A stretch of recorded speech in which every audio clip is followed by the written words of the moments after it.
వాటి నుంచి నమస్తే అండి వేణు గారు. నమస్తే అమ్మా. నమస్తే. ఏంటి వేణు గారు, క్లియర్ విక్టరీ మీ సైడే ఉందా? ఎగ్జిట్ పోల్స్ అన్ని మీకే ఎడ్జ్ ఇచ్చాయి.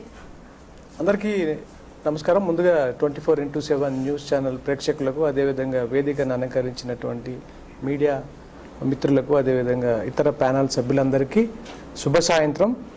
ఈరోజు ఈ చర్చలో భాగంగా మీరు చెప్పేటువంటి ఢిల్లీ ఎలక్షన్ అధ్యక్ష పీఠం ఎవరికి రాబోతున్నటువంటి ఆల్మోస్ట్ ఆల్ ఎగ్జిట్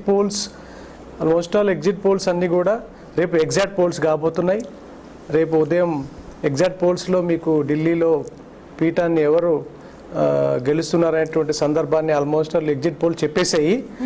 మేము మామూలుగా మీకు ఎగ్జిట్ పోల్స్ కంటే కూడా మా యొక్క ప్రతి కార్యకర్త కానీ భారతీయ జనతా పార్టీ నాయకుల విశ్వాసం వచ్చి ప్రజలపై విశ్వాసం, అంతే, ప్రజలపై నమ్మకం. మా యొక్క కార్యక్రమాలకు సంబంధించినటువంటి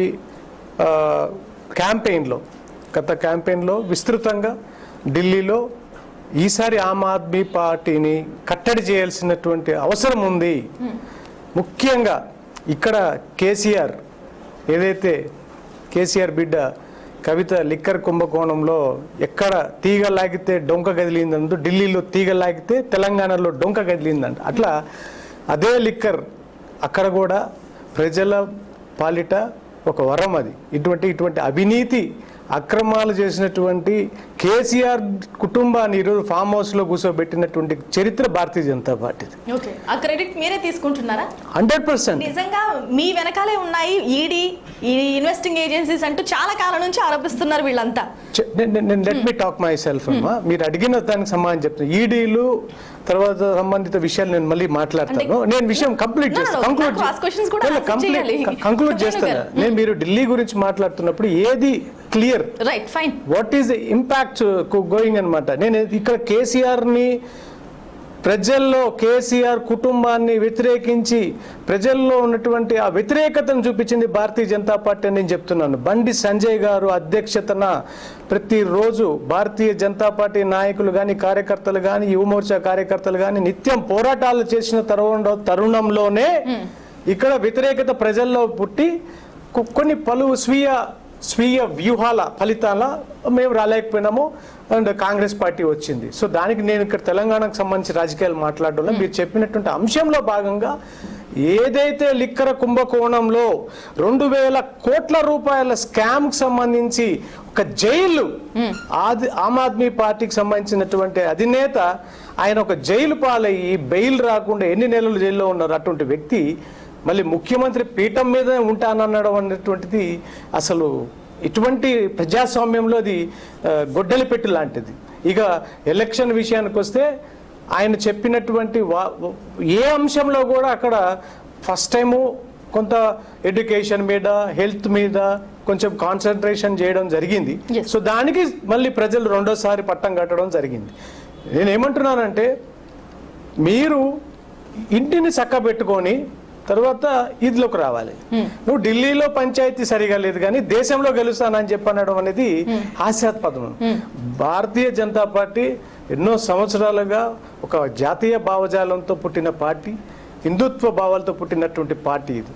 అక్కడ ఢిల్లీలో ఒక బంగ్లాదేశ్ రోహింగ్యాలు కానివ్వండి, ఎన్నో కుట్రలు కారణ్యాలు జరుగుతున్నటువంటి సందర్భాల్లో ఎన్నో రకరకాల మన దేశ రాజధానిలో మేము కూడా ఇన్ని సంవత్సరాలు రాకుండా పోవడానికి కారణం మాకు కూడా ప్రజలు గతంలో ఒకసారి అవకాశం ఇవ్వలేదు కాబట్టి ఈసారి ఖచ్చితంగా అవకాశం ఇవ్వండి అనేటువంటి ఆలోచనతో గతంలో మీరు కాంగ్రెస్కి ఇచ్చారు, ఆమ్ ఆద్మీ పార్టీకి ఇచ్చారు, మాకు ఇవ్వండి అని చెప్పని ఇవ్వడము. వీళ్ళ శేషమహల్ లాంటి పెద్ద పెద్ద మహల్ అవినీతి అక్కడ ప్రగతి భవన్లో కేసీఆర్ అట్లా అక్కడ శేషమహల్ మాదిరిగా అంత జరుగుతుంది. ఇవన్నీ ప్రజలు ఆలోచించారు.